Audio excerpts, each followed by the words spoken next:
ကိုဝန်ဆောင်နေတဲ့မိခင်လောင်တွေတိကိုတိတဲ့အချက်နဲ့ကိုဝန်ဆောင်မိခင်တွေအခမဲ့မီးလို့ရတယ်။ကျမကြီးကောစင်တာတစ်ခုရှိနေတာကိုသိပြီးကြပြီလားရှင်။တကယ်ကိုအသုံးဝင်လို့မိခင်လောင်တွေဒီဗီဒီယိုကိုအဆုံးထိနားထောင်ပေးပါရှင်။ Facebook မှာရှစ်လပိုက်ကြီးတဲ့ထိုင်းဘက်ကဝင်တဲ့ sponsor လုပ်ခေါ်တဲ့အချိုရည်နဲ့စာရာဆိုတဲ့အကြိုက်ခဲပြောက်ဆေးကိုအချိန်မချပဲတောက်လိုက်ပြီလို့ဆုံးသွားတဲ့ပို့လေးတွေးလိုက်ကြလာတော့မသိဘူးပေါ့နော်။အရာကိုစိတ်မကောင်းဖြစ်လိုက်တာပေါ့နော်။ဘာလို့လဲဆိုတော့မွေးခါနေမှာမိခင်တရားအနေနဲ့သူ့ကလေးကအပြင်ရောက်လာတော့မှာပဲဆိုပြီးထိုးတိုင်းတော့ဘလောက်တောင်ရင်ခုန်နေမလဲပေါ့နော်ဒါကြောင့်ကိုဝန်ဆောင်ရှင်မှာအရာရာမှာဆင်ကျင်ကြပါစားရီဖတ်ကြပါအကြံပေးတာပါရှင်တခုခုဆိုရင်ပဝန်းကျင်ကလူတွေရဲ့ပြောစတန်နေနဲ့မဆုံးဖြတ်ကြစေလို့အမေတို့တော့ငါတို့တော့ငါသူတို့တော့ငါလောက်တာပဲစားတာပဲဘာမှဖြစ်ဘူးဆိုတဲ့ပြောစကားတွေကိုမယုံစေချင်ဘူးဘာလို့လဲဆိုတော့လူတစ်ယောက်နဲ့တစ်ယောက်ကတွေးသားမတူကြတယ်လို့ဖြစ်ပုံဖြစ်နေတွေလည်းမတူကြတဲ့အတွက်အသက်ကိုညံဆောင်ဤဆိုတဲ့စကားပုံရှိခဲ့တယ်လို့ပေါ့နော်ကိုဝန်ဆောင်တဲ့အချိန်မှာရှောက်မစားဖို့နဲ့ပြနေကြဦးကြီးရှိရင်လည်း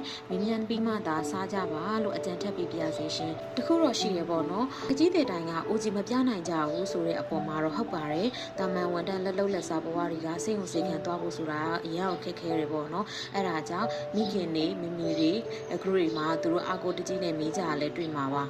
ဒါလည်းသူတို့တက်နိုင်တဲ့ဘက်ကသူ့ကလေးအတွက်မိတာဖတ်တာတခုနဲ့တည်းမိခင်တရားကိုလေးစားရမှာပါဒီလိုအိုကြီးမပြနိုင်တဲ့မိခင်လောင်တွေစိတ်ဝင်စိတ်ခံမပြနိုင်လို့စားကြမှာရေးသိချင်တာတွေကအကုန်လုံးမေးလို့ရတဲ့အခမဲ့မိုဘိုင်းကျန်းမာရေးဝန်ဆောင်မှုဆိုတဲ့ call center ခွန်ရှိရှိခွန်ရှိနေပါပြီနော်ဖုန်းလိုင်းရတဲ့မိသည့်နေရာမဆိုအချိန်ဝင်ရွေးလှမ်းပြီးတော့မေးမြန်းနိုင်ပါတယ်ခွန်ရှိရှိခွန်ဆိုတဲ့နံပါတ်ကိုနှိမ့်လိုက်တာနဲ့ဖုန်း direct ဝင်ပါတယ်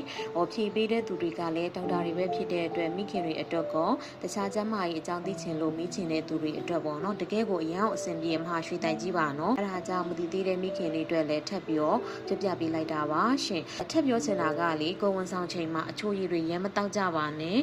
အကြိုက်ခဲပြောက်စေဆိုတာကလည်းကိုဝန်ဆောင်ချိန်မှာလုံးဝတောက်လို့မရပါဘူးเนาะအဲ့ဒါကြောင့်အလွယ်တောက်ကြပါနဲ့အနေရရှိပါတယ်တခုခုဆိုရင်မြင်မြန်ပြီးမှသာ